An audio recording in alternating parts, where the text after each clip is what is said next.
Hi, this is Shari Carroll here bringing you the Simon Says Stamps May 2013 card kit idea.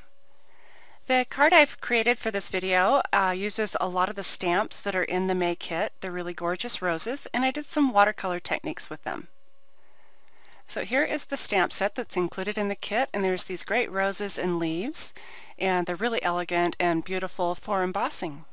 So I'm starting off with the slate cardstock, and I've made a top folding card, and I'll be stamping my roses and leaves just in a strip kind of off-center onto the card. So I'll start off with my flower and some Versamark ink, and I'll ink this up.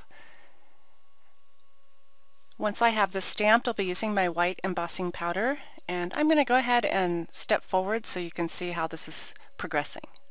So here's how the flowers are starting to look, and now you can see how the row of my embossing is starting to look. So here I'm just adding the embossing powder, and you can see where it is slightly white, and once you heat set it, oops, I had a little bit of piece on there I wanted to get off. Once you start to heat set, it really starts to pop. Next I'll be starting my watercoloring, and I've chosen some pinks and really light oranges of the distress markers, and I'm just going to go ahead and color onto my acrylic block.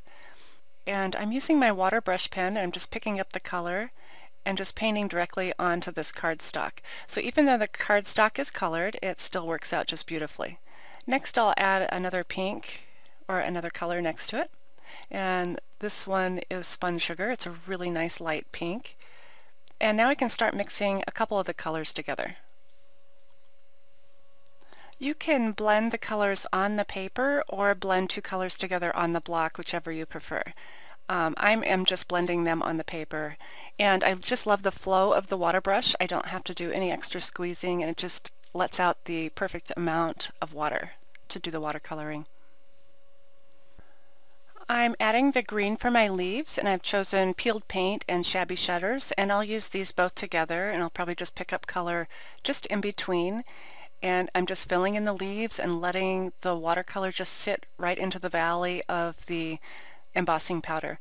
I'm keeping a towel handy just in case I do get it over the line or in a place that I don't want it. And when I'm all done coloring, I'll go ahead and wipe down the embossing powder with a towel, and this will take the paint that is sitting on top of the powder off. So just go ahead and fill in your flowers and your leaves using your water brush and your distress markers.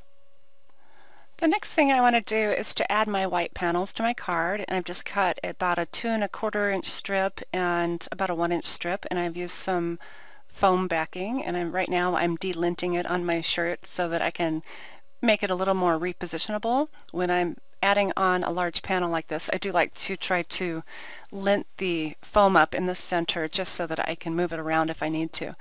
So once I have these lined up to where I want, I'll go ahead and peel off the backing and press them in place. Next, I want to stamp a rose onto a piece of vellum, and I'm using my anti-static bag.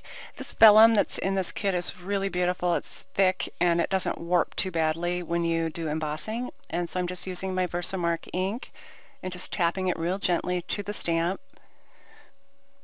Once I have my ink well applied, because you know me, I ink and then I ink it again, I'll go ahead and just gently press this onto the vellum.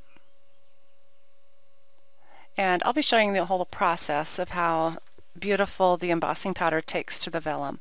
So I'll peel off my stamp, and I'm going to trim this out so that I don't heat up the entire sheet. I'll just be heating up the little piece that I need. I'll be cutting this flower out when I'm done. So now I'll go ahead and use my white embossing powder that I keep in a tub. And I have a little spoon in there so I can just put this on.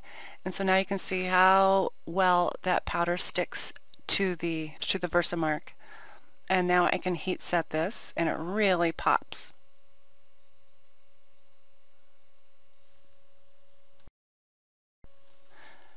I'm stamping my message right now, and it's a really tiny message that's also in the kit, and I'm going to also do the white embossing on this, and I'm tying in all the white embossing together just in different ways, and I think it really is effective. So this is a really tiny detail stamp, and you'll be able to see once I hit this with the heat gun how well the detailed white embossing powder really works with this.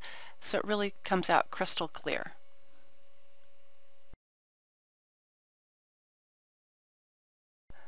The kit comes with several chipboard hearts, and I'm going to be painting mine with the white dauber from Ranger, and I'm just using a small paintbrush so I can get around the little edges. So I'll just dab my paintbrush into the cap and just go ahead and color this heart completely white. As a finishing touch, I'm using a R20 Copic marker, and I'm going to color the back side of this flower, and I can just color the vellum just as if it was paper. And by doing the back side, you don't color the white embossing, and it's just a really pretty frosty pink when I flip this over once I'm done. Here's a look at my finished card, and I have just stacked the heart on top of the flower and added a little bit of a twine bow. So I hope you have enjoyed this video on the Simon Says Stamps May 2013 card kit. Thanks for watching.